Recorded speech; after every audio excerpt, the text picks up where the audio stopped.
Assalamualaikum warahmatullahi wabarakatuh. Bismillahirrahmanirrahim. Alhamdulillahirabbil alamin.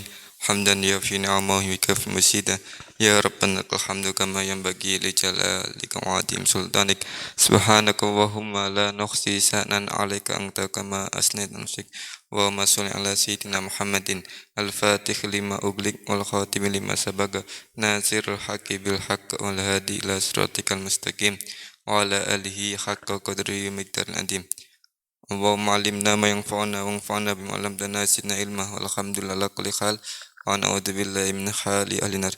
Allahumma inna nawayna ta'alluma wa ta'lima wal ifadata wal istifada wal khassa ala tamassuki bi kitabillah sunnati rasulih wa du'a ilal dawatil khair hadil ardu fi abadwa mirhayat.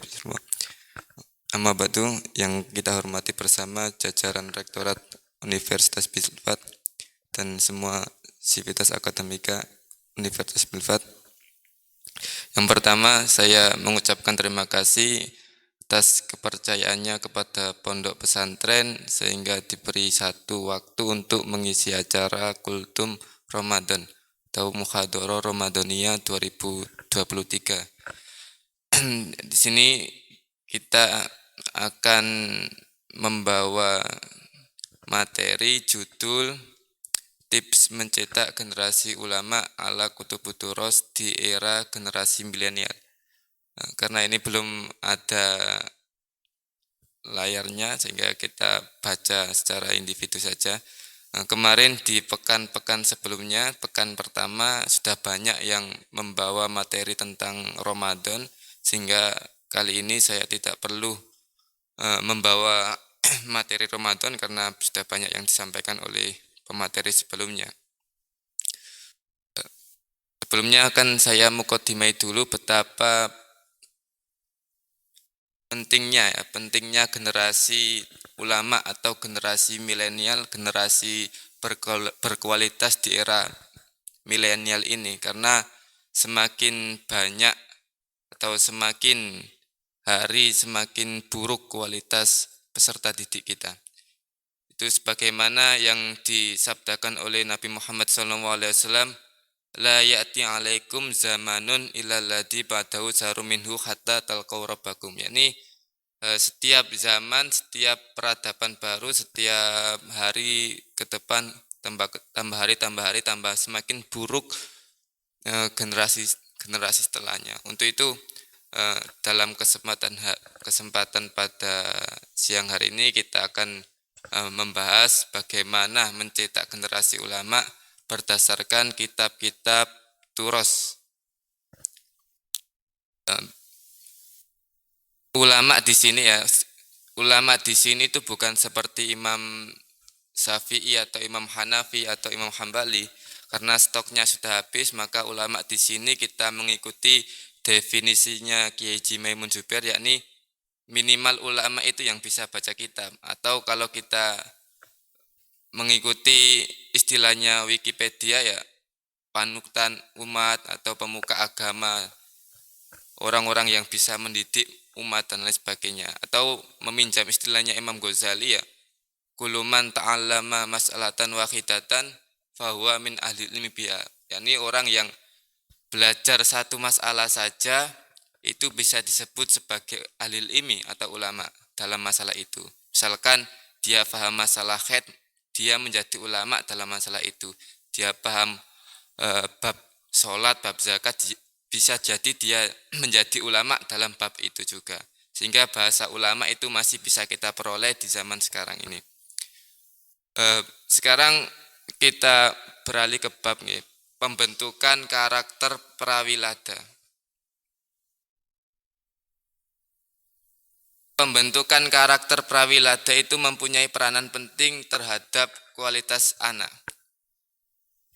Disampaikan oleh sebagian ulama, an-nabiyyu sallallahu alaihi wasallam yad'u lil abna'i wa hum fi aslabi abaihim. Yani Nabi itu pernah mendoakan keturunan kaum Quraisy padahal mereka itu masih fi aslabi abaihim, masih dalam kandungan atau dalam sulbi abaihim, Igowo kasih bapaknya, artinya belum dilahirkan. Ada satu cerita saya baca nggih, lama roda al musyrikuna min ahli Thaifi dakwatan Nabi sallallahu alaihi wasallam lahum lil islami wa aduhu wa bil hijarati romuhu. Nabi itu ketika dakwah ke Taif, masyarakat Taif merespon dakwah Nabi dengan rodu, penolakan kepada Nabi, dan mereka adu menyakiti Nabi, bahkan sampai romu bil hijaro, melempari Nabi dengan batu.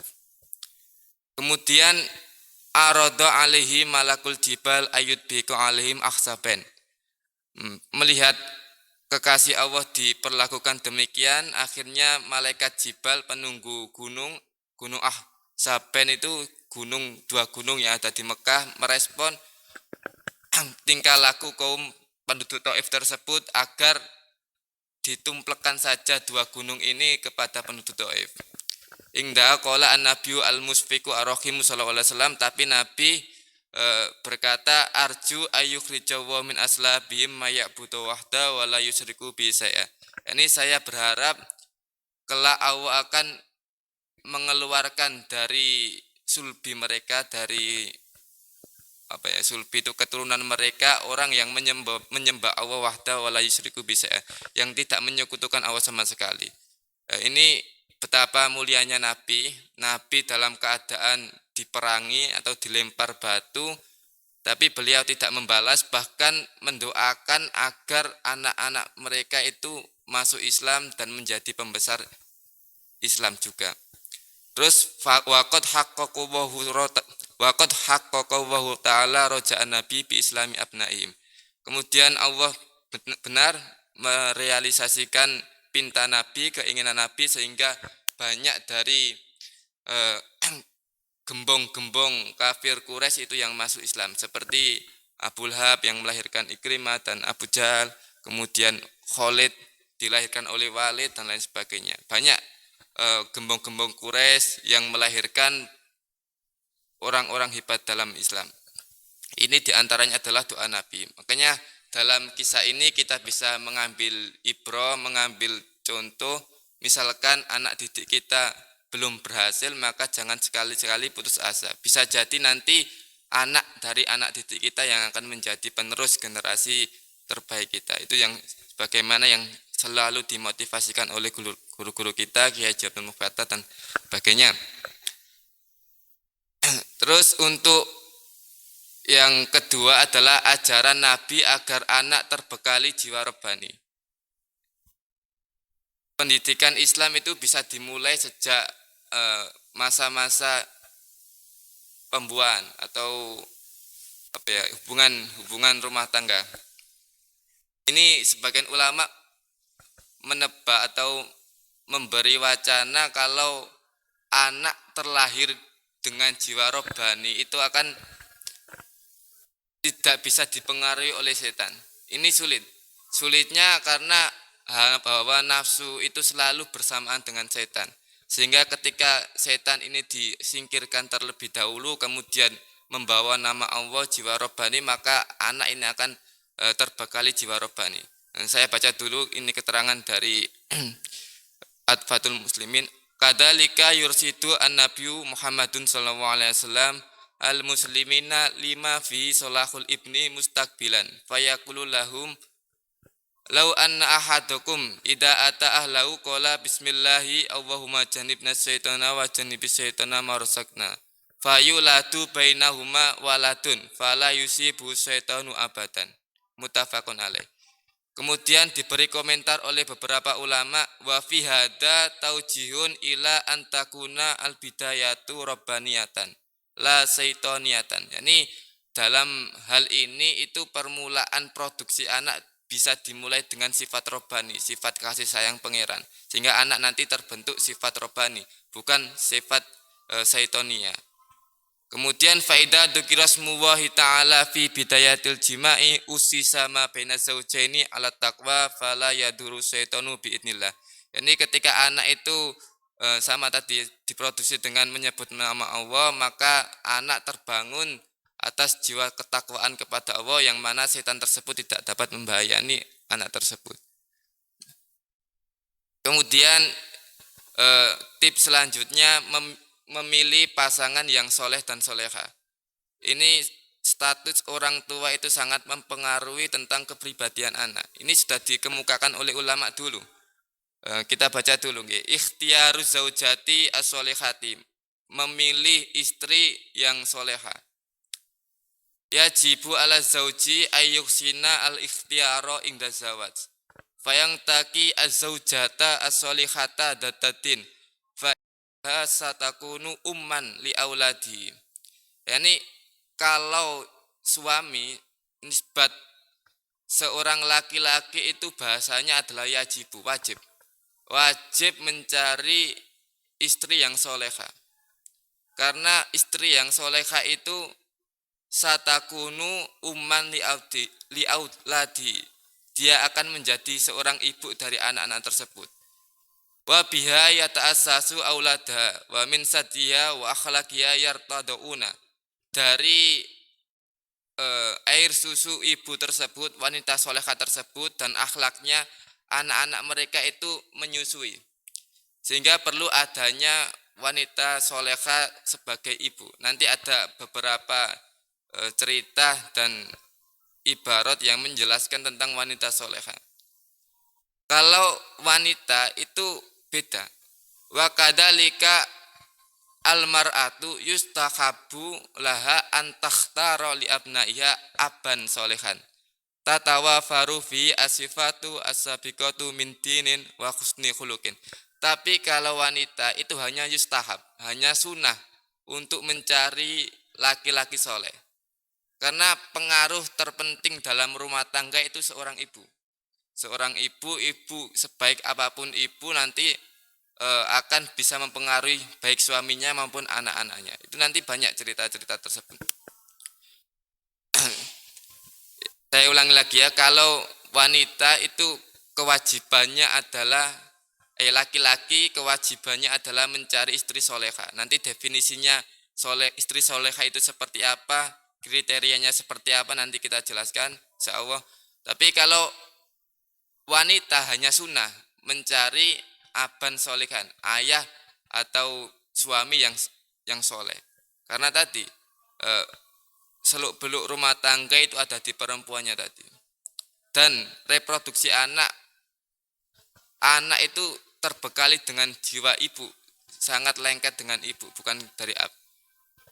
Wa ayyakuna damalin hatta la yudi'aha wa yudi'a aulada wa ayyakuna da ilmin wa hasabin hatta ya'lama aulada bi solahil abi bi idnillahi yuslihul abna'a fil ghalib bal wa ya'udu alaihim wa'al akhfadim fadlu solahi dan lain sebagainya. Nanti kita jelaskan insyaallah.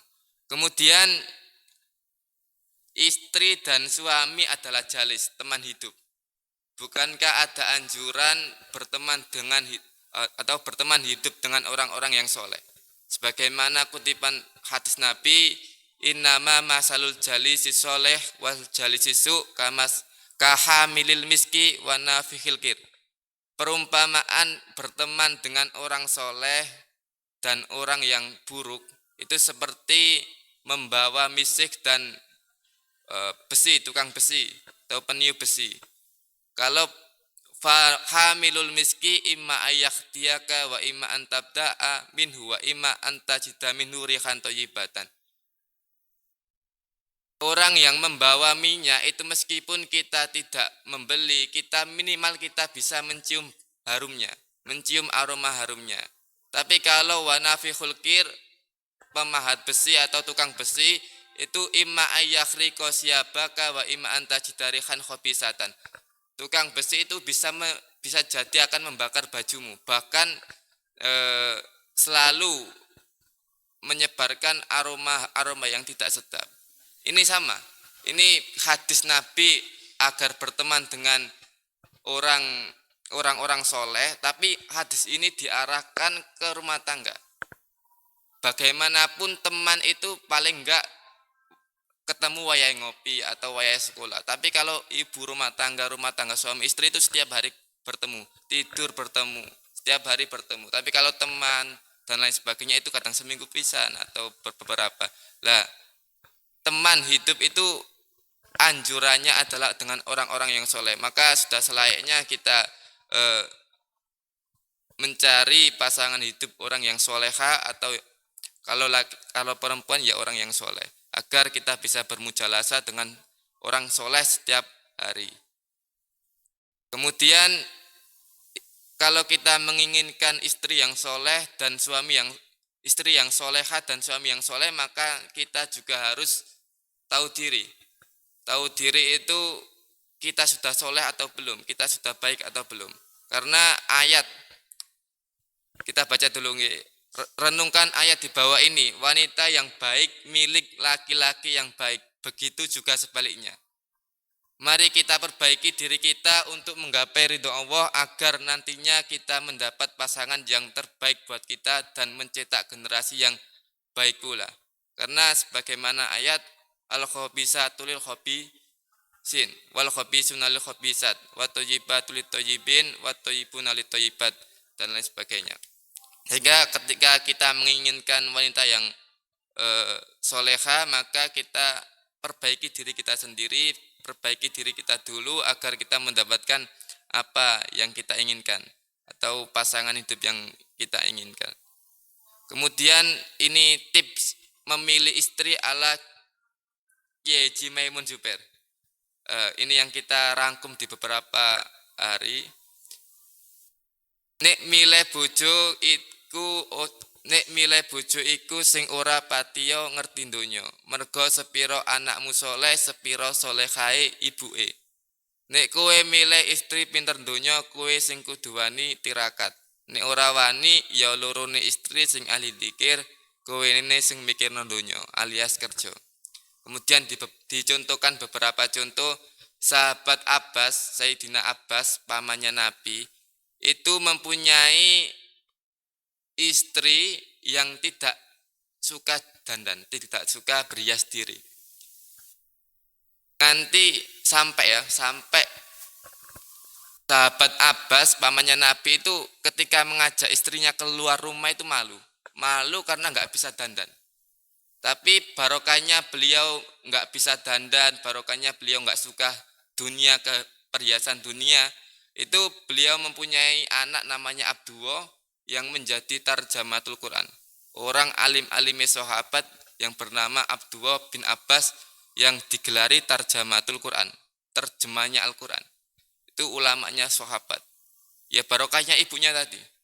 Kemudian Sayyidina Husain juga sama. Sayyidina Husain duwe bojo anake Raja Rustum, Raja Persia. Walaupun putrinya raja, tapi ketika diperistri Sayyidina Husain ora pati senang dunia, sudah meninggalkan dunia. Sehingga beliau mempunyai keturunan terbaik yaitu Sayyid Zainal Abidin.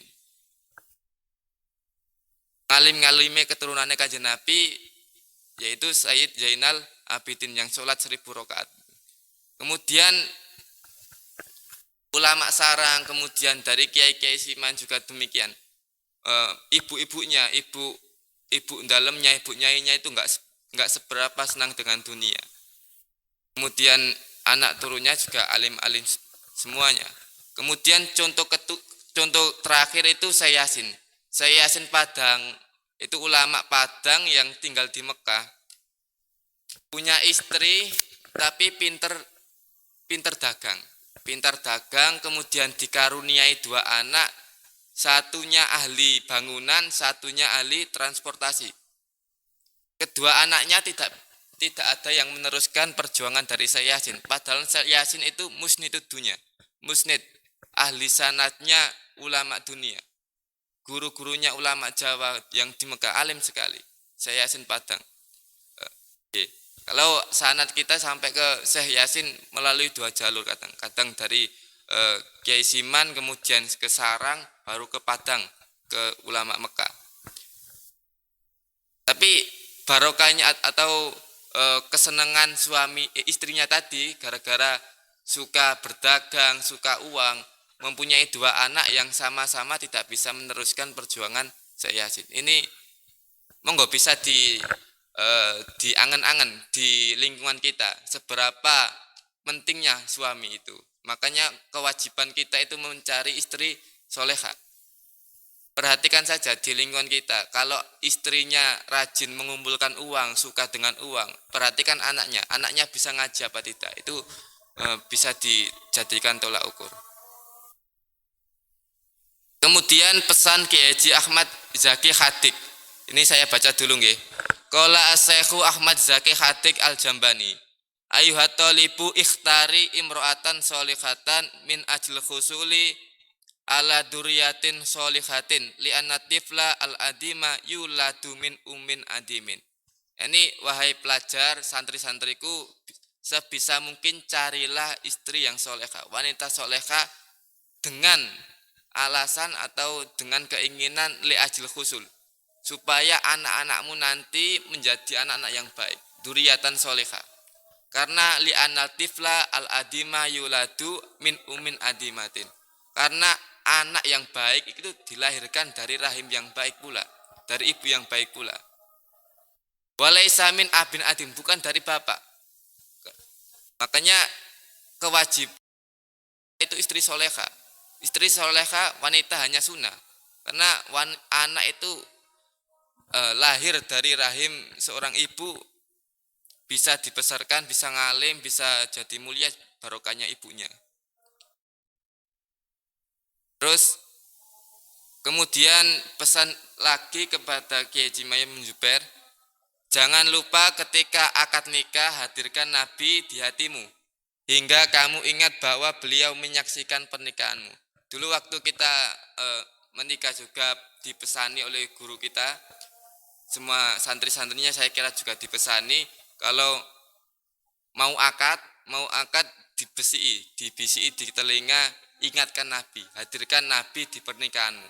Sebab ketika pernikahanmu dihadiri oleh Nabi itu pernikahan yang berkah. Bahkan di sini Mbah Mun itu memberi redaksi hatta tatadzakara anna Nabiy sallallahu alaihi wasallam hadiratan. Sehingga Nabi itu hadir dalam pernikahanmu. Kemudian apakah Nabi bisa hadir? Bisa. Berdasarkan hadis hayati khairun lakum wa mamati khairun lakum. Tuhaddisuna wa yuhaddisul lakum. Wa wafati khairul lakum tu'radu alaihi a'malukum fama ra'aitu min khairin hamituwaha alaih wa ma ra'aitu min sarin istaghfartu lakum. Yakni hidupku ini juga terbaik bagimu. Ketika ada apa-apa kamu bisa tanya kepadaku, tapi ketika aku mati juga terbaik bagimu. Ketika aku melihat amalmu baik, maka aku memuji kepada Allah, hamituwaha. Tapi ketika kamu melakukan keburukan, maka istaghfartu lakum, saya akan meminta ampunan kepadamu. Ini bukti Nabi masih hidup, masih masih bisa membantu kita atau memberi pertolongan kepada kita. Itu pesan Mbah Mun yang diamalkan oleh guru kita, kemudian berdasarkan kitab Bugia. yakni ketika akad nikah maupun berhubungan badan itu sebisa mungkin istighdor. Istighdor itu menghadirkan Nabi di hati kita. Istighdor itu beda dengan tafakur. Kalau tafakur itu ada di pikiran, kita membayangkan istri bagaikan Luna Maya misalkan. Itu baru tafakur. Kalau tafakur itu hukumnya beda nanti. Bisa jadi haram menurut sebagian pendapat, menurut sebagian pendapat lagi enggak, karena bagaimanapun hanya bayangan saja, tidak sampai nyata. Tapi kalau istighdor itu di hati, membayangkan Nabi. Istighdor itu enggak bisa dibayangkan dengan wanita-wanita yang cantik, enggak. Paling enggak itu wali Syekh Abdul Qadir Jailani dan lain sebagainya. Ini sir, rahasia. Kemudian masih ini mendoakan malam pengantin. Ada satu cerita di hadis sahih, wa akhrajal Bukhari wa Muslimun min hadis Anas bin Malik radhiyallahu taala anhu qala kana ibnu Abi Thalha yastaqi. Abu Thalha itu punya istri namanya Ummu Sulaim. Ummu Sulaim itu yang dilamar Abu Thalha mau bersedia tapi dengan mahar masuknya Islam. Abu Tolha ini masuk Islam gara-gara menikahi siapa? Ummu Sulaim. Lah suatu hari anaknya ini meninggal dunia. Yastaki itu sedang sakit lah, sedang sakit. Fa kharaja Abu Tolha fakubito asobiu. Ketika Abu Tolha keluar rumah mencari makan, mencari bekerja, mencari kebutuhan rumah tangga, itu anaknya mati. Anaknya mati. Kemudian falamma raja Abu Tolha qala. Ketika Abu Tolha pulang dari kerja, berkata, "Ma fa'ala ibni?" Apa yang terjadi pada anakku?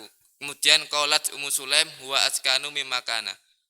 Ummu Sulaim istrinya berkata, dia lebih baik dari yang kemarin. Dia lebih baik dari kemarin. Padahal anaknya sudah mati. Tapi Abu Tolha ini tidak diberitahu. Suaminya tidak diberitahu. Kemudian faqarabtu ilahi al-asa fata'asa.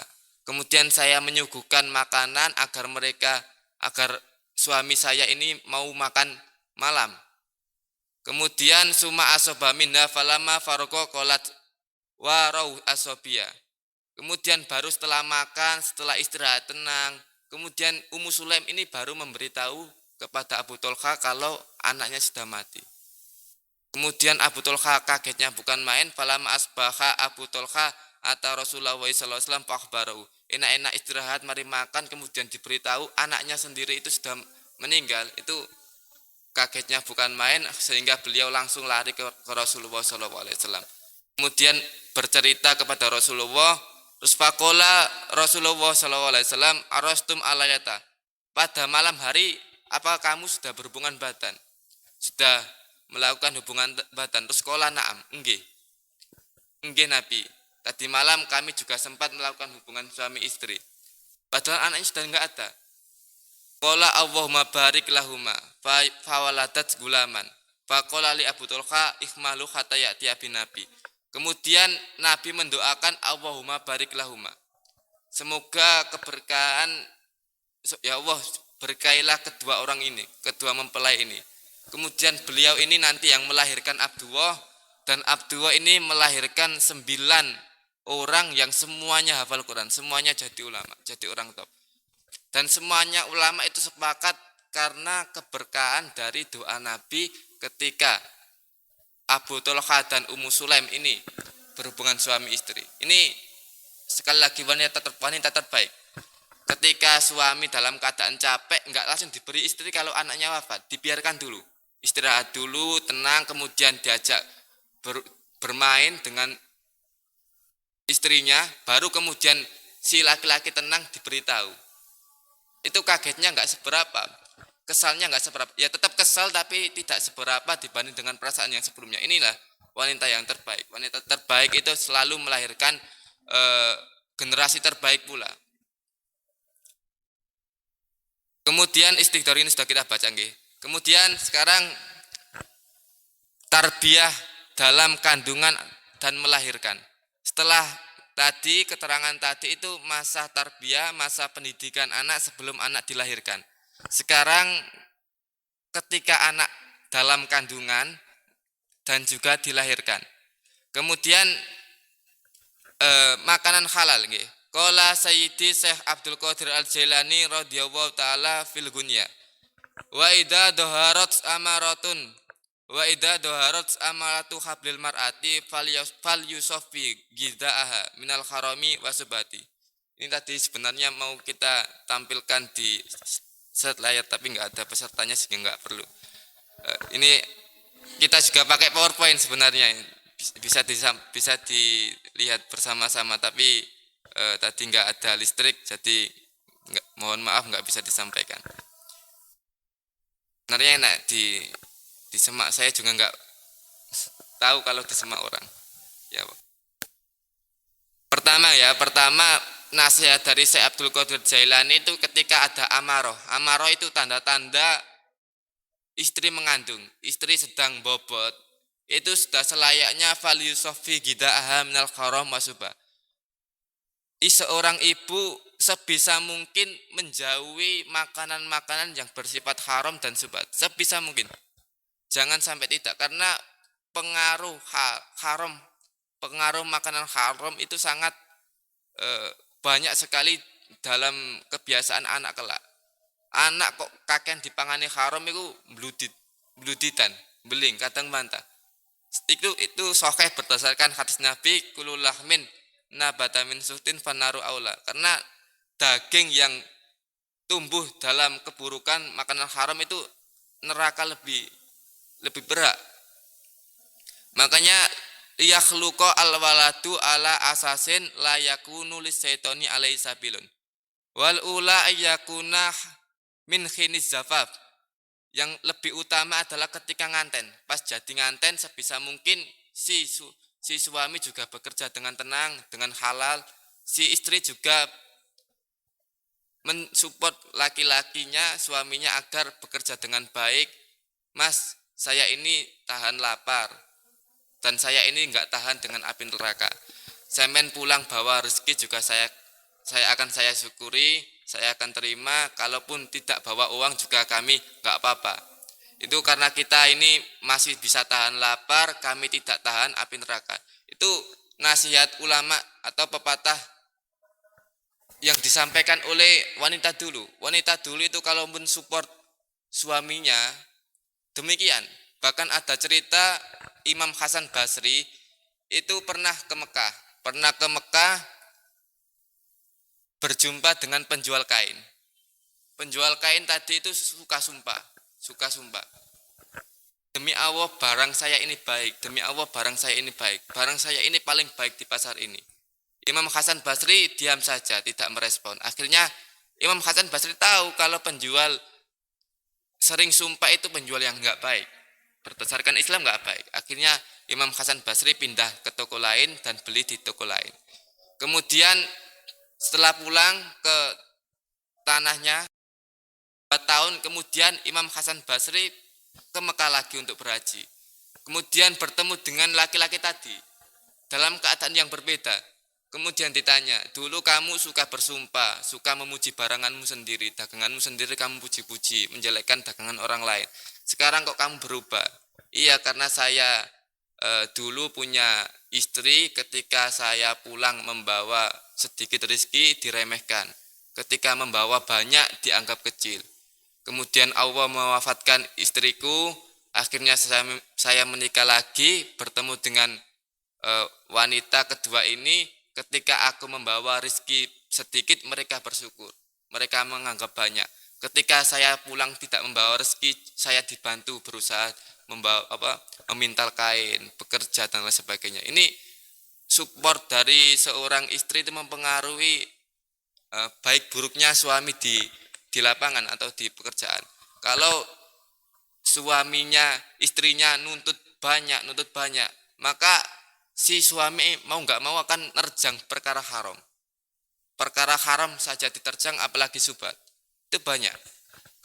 Santri yang di pondok hafal mu'in, hafal Quran, bisa baca mu'in. Ketika pulang rumah dibentak istri, disuruh kerja, disuruh begini sampai nggak kau ngaji, nggak kau bermutola'ah, itu banyak. Ya tadi pengaruhnya adalah sekali lagi adalah istri. Maka sudah selayaknya mencari istri yang baik. Untuk kebutuhan kita sendiri tentunya, dan untuk anak turun kita. Kemudian mendoakan anak dalam kandungan. Ini satu ayat yang perlu kita renungkan nggih. Falamma wadu'atha qalat rabbi inni wada'tuha unsa wa huwa a'lamu bima wada'at wa laysa dzakaru kal unsa wa inni samaituha maryama wa inni uiduha bika wa dzurriyyataha minasyaitonir rajim. Ketika Sayyidah Maryam itu mengandung, beliau tahu kalau di kandungannya itu seorang perempuan. Kemudian qalat rabbi inni wada'tuha unsa wa huwa a'lamu bima wada'at wa laysa dzakaru kal unsa. Kemudian wa inni samaituha Maryam wa inni uiduha bika wa dzurriyyataha minasyaitonir rajim. Ini ibunya Sayyidah Maryam ketika dalam kandungan selalu mendoakan, ya Allah, saya berlindung kepadamu dan meminta perlindungan kepada anakku ini agar dijauhkan dari setan. Itu didoakan sebaik mungkin, sebisa mungkin, sebanyak mungkin, bukan sebisa mungkin, sebanyak mungkin. Karena kalau di daerah kita anak baru dikandung dibacakan surat Yusuf dan surat Maryam agar ganteng. Kalau pawaannya ganteng, maka sudah selayaknya perilaku harus ganteng juga. Harus didoakan sebanyak mungkin, ditirakati dan lain sebagainya. Itu akan mempengaruhi nanti anak ketika lahir. Ini ada hadis juga sahih yang diterangkan oleh Imam Bukhari ketika An Muawiyah ibnu Qurra qala lama wulidali Iyas da'autu nafaran ashabin Nabi sallallahu alaihi wasallam fat amtuhu fata'au faqultu innakum qad da'autum fa barakallahu lakum fima ta'autum wa ini atu biduain fa amanu qala fata'autu lahu biduain kasirin fi dinihi wa akli kata. Muawiyah bin Qurra itu ketika melahirkan Iyas, dia mengumpulkan orang, banyak orang dikumpulkan, diberi makan, kemudian diberi jamuan. Kemudian yang mendoakan dulu itu tuan rumahnya. Misalkan saya punya hajat, meskipun saya enggak mudin, tapi saya yang mendoakan, mereka yang mengamini, saya memberi makan. Dulu demikian. Sekarang kalau tuan rumahnya enggak bisa, berarti mudinnya yang disuruh mendoakan. Didoakan semoga anakku Iyas ini dinnya baik, akalnya baik. Kemudian daunnya Muawiyah qala fa inni la atarafu fi du'a yaumidin awajada asara du'a indalika. Kemudian ketika Iyas besar ini pengaruh doa ketika dalam kandungan itu sangat baik sekali, sangat banyak sekali. Beliau menyadari kecerdasan Iyas, kemudian agamanya baik, itu berkahnya ketika dalam kandungan didoakan oleh Muawiyah tadi yang diamini oleh masyarakat. Itu bukti bahwa anak dalam kandungan bisa dididik. Ada pendidikannya yaitu didoakan dan diberi makan halal. Itu pendidikan anak dalam kandungan. Kemudian agar anak terlahir laki-laki juga ada kita catat. Cuma kita nggak perlu kita sampaikan. Kemudian ini yang penting juga karena sekarang itu anak naudzubillah banyak yang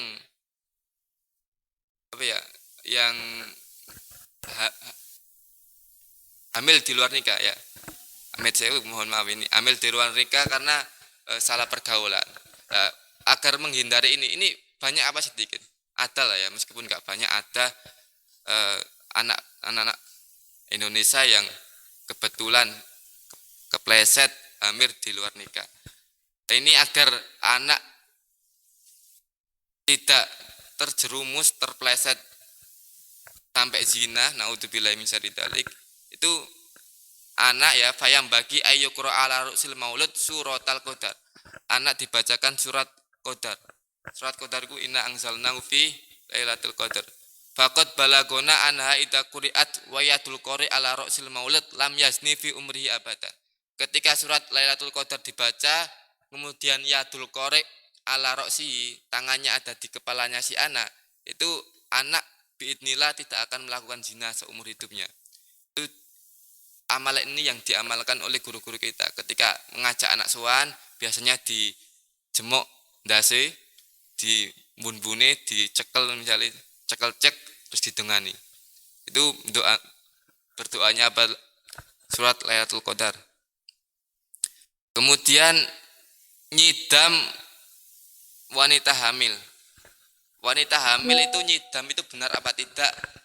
Dipandang dari sisi fikih, dari kajian Islam itu benar adanya. Meskipun secara nanti yang tahu biologi, fisika dan lain sebagainya ya tentu ada ya. Dan itu benar atau hanya mitos? Ternyata benar. Dari sisi fikih sendiri itu dibenarkan oleh ulama. Wanita nyidam itu benar-benar ada. Benar adanya. Bahkan dinamakan waham istilahnya. Ketika wanita nyidam maka wajib bagi suami untuk menurutinya. Misalkan ya ingin jeruk sekarang wajib dituruti. Lah kok 1 jam lagi belum dituruti, 1 jam lagi kok terus gak kepengin jeruk, maka jeruk yang pertama tadi itu haknya istri, menjadi haknya istri. Boleh dituntut sewaktu-waktu. Karena waktu nyidamnya sudah habis tapi permintaannya belum dituruti. Itu dalam fikih masih boleh dituruti.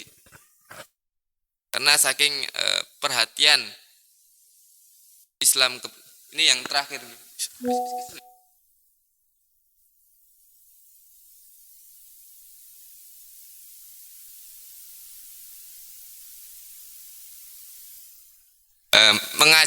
Ini pendidikan anak ketika anak baru sudah lahir, baru kita didik dengan pendidikan yang benar. Mengajak anak sowan kepada ulama. Ini pengaruhnya juga banyak. Mengajak anak sowan kepada ulama mempunyai peranan penting terhadap kualitas anak. Banyak kisah orang tua yang mengajak anaknya sowan kepada ulama menjadikan anaknya menjadi ulama pula. Keterangan ini diambil dari kitab Manhajus Sawi lil Habib Zain bin Smith.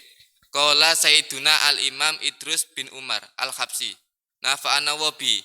Inna min adati salafi hamla auladim asigori ila hadratil akabir liyubarriku alaihim wa yad'ulahum wa ya'uduna dalika minal akhdi anhum wa huwa akhdu tabarruk.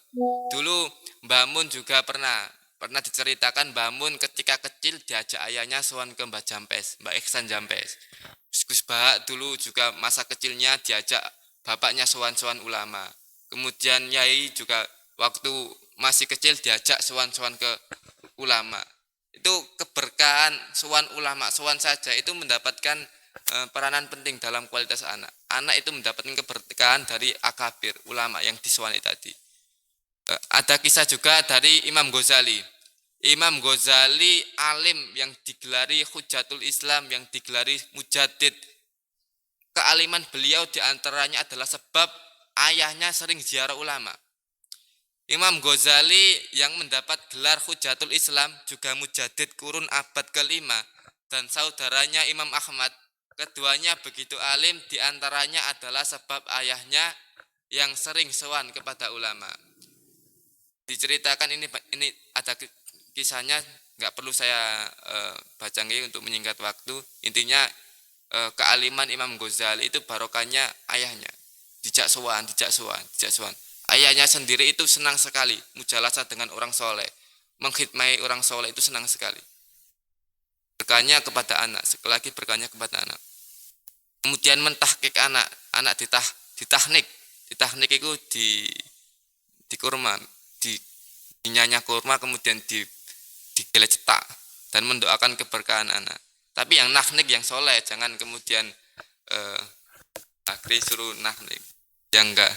Yang soleh, kiai atau orang-orang yang sekiranya dekat dengan Allah SWT. Kemudian pengasuhan orang tua kepada anak.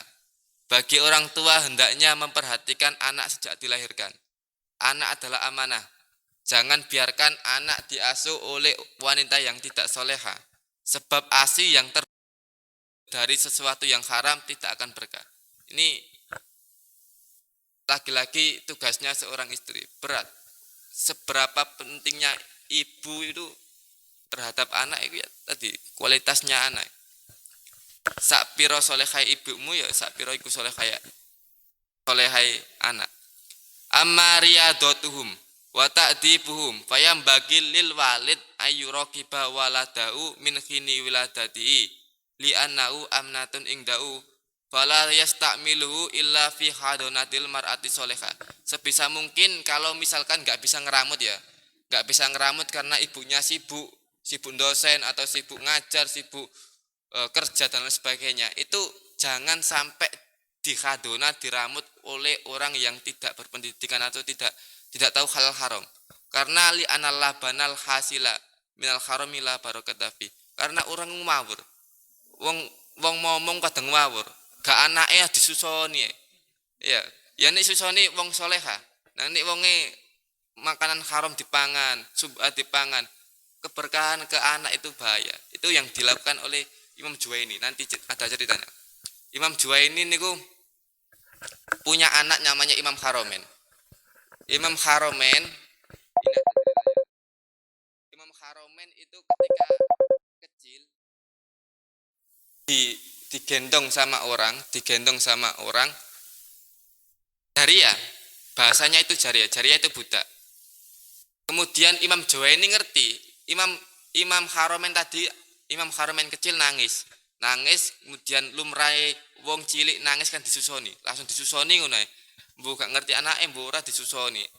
Kemudian Imam Juwaini ayahnya ngerti kalau Imam Haromen kecil nyusu jaria, menyusu jaria.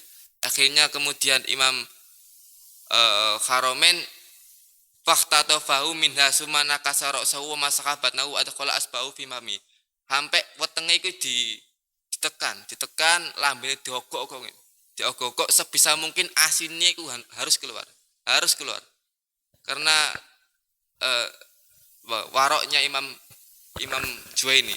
Kemudian setelah Imam Haromen besar, Imam Haromen yang nyusu tadi besar, itu ada pengaruh dari ASI yang Jariyah tadi.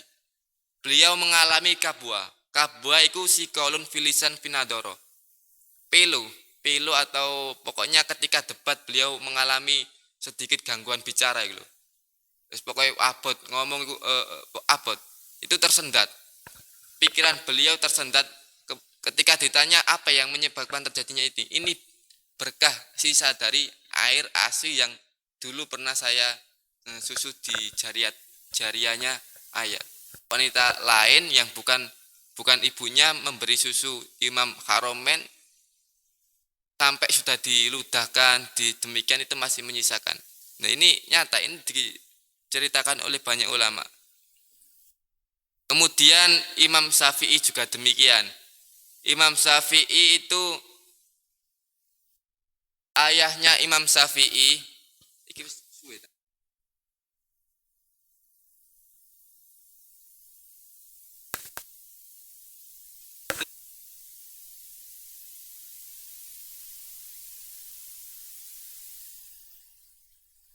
Ya wis. Sik masih ditingkas. Tenang. Loh. Ya, ayah Imam Syafi'i namanya Idris. Idris walidu imamina as-Syafi'i wa mimma nasaba ilai annahu balagha minal wara'i an-nasiya aklarumana al-matruha. Imam Syafi'i itu lupa, ayahnya Idris. Lupa kalau makan delima, rumana delima al-matruha finahar. Ketika dia beliau jalan-jalan, kemudian ada rumana delima yang jatuh di sungai, kemudian beliau ambil makan. Dimakan dalam keadaan lupa. Kemudian beliau wastas arabil haraj baru bama sohibu ala yazalumu fakidan. Kemudian beliau merasa dosa karena jangan-jangan pemiliknya ini merasa kehilangan. Akhirnya beliau balik menyusuri sungai, menyusuri kali-kali tadi, kemudian melihat ada pelepah delima yang bekasnya jatuh, akhirnya diselidiki, ini miliknya siapa. Kemudian singkat cerita, si pemilik tadi ikhlas kalau mau bekerja, mau mengkhidmati dan lain sebagainya. Akhirnya terakhir itu ikhlas kalau mau menikahi putrinya yang dikatakan sebagai sumun, bukmun dan lain sebagainya. Itu sudah masyhur nggih. Akhirnya Idris ayahnya Imam Syafi'i demi kehalalan makanan tadi itu mengiyakan dan dilala istrinya cantik sekali, bahkan soleha, kemudian melahirkan imam besar, kiainya orang sedunia yaitu Imam Syafi'i. Benarnya kisah ini tuh banyak sekali, saking mulianya kisah itu diseret-seret. Kisah ini kalau dituturkan guru saya dalam kitabnya itu Imam Syafi'i, tapi dalam kitab Fawaidul Mukhtara itu ayahnya Imam Ahmad bin Hanbal. Ini bukan ayahnya Imam Syafi'i, ini ayahnya Imam Ahmad bin Hanbal. Dalam kitab Anisul Mukminin juga demikian. Ini bukan Ahmad bin Hanbal, ini ayahnya Imam Hanafi. Orang itu kalau sudah jadi orang top, wis rebutan royok-royokan. Imam Bukhari itu saking alimnya, sebagian ulama mengatakan beliau itu mujtahid mutlak.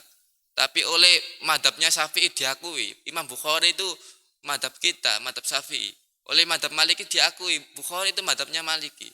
Sudah maklum kalau orang hebat itu diakui. Sampai jadi profesor doktor, SMP di Maduran, SMP di Siman misalnya. SMP Siman mengakui dulu itu alumni Siman. SMA pindah ke Lamongan mengakui itu dulu alumni Lamongan, saling mengakui. Itu karena kealiman orang tersebut. Makanya kita jadi orang alim, orang yang berguna sehingga bermanfaat bagi umat. Kemudian cerita lagi adalah Badi'uz Zaman Said Nursi. Said Nursi itu bukan hanya ngalim tafsir agama, fisika, biologi, kemudian geografi, kimia dan lain sebagainya dialimi, dipahami betul. Jadi ulama lintas falak paham, fikih paham, tafsir paham. Beliau itu mampu mengarang mu'alifan fi tafsir fi dhahril hison. Ketika beliau perang berkecamuk, Turki waktu itu perang, beliau mampu mengarang Quran dalam keadaan perang. Itu saking alimi. Beliau ketika ditelusuri, kenapa kok bisa Syekh Said Nursi kecil ngalim demikian sampai besar ngalim demikian, apa rahasianya? Ternyata ayahnya Mirza itu nggak pernah makan makanan haram, nggak pernah makanan subat. Bahkan beliau ketika angon sapi gonam mawasi, ketika angon dewantaranya itu pulang dari kebun, mulutnya ditutup, mulutnya hewan tadi, ternaknya ditutup agar tidak memakan makanan orang lain saat pulang. Biasanya sapi kan dek wayah mulai rambanane wong dipangani kabeh, sukete nduk dalan-dalan dipangani. Itu saking enggak maunya subhat ditutupi ben gak mangan panganane wong. Kemudian ibunya namanya Nuria itu enggak pernah menyusui Said kecil kecuali dalam keadaan suci. Jadi mau menyusui itu wudu dulu. Sehingga muncul namanya Said Nursi, Badi'uz Zaman, mendapatkan gelar Badi'uz Zaman, orang alim di zamannya. Saya kira sudah nggih, karena banyak sebenarnya. Ini ada beberapa slide yang belum kita baca dan penting-penting semua, sehingga nggak perlulah dibaca di sini. Mungkin bisa di waktu. Sudah nggih. Yes, Mas. Saya akhiri apabila ada kesalahan kata maupun keterangan, terakhir saya berterima kasih pada Warek 1 yang sudah mempercayai kami, memberi waktu atas nama Pondok Pesantren, memberi kajian pada kesempatan kali ini. Assalamualaikum warahmatullahi wabarakatuh.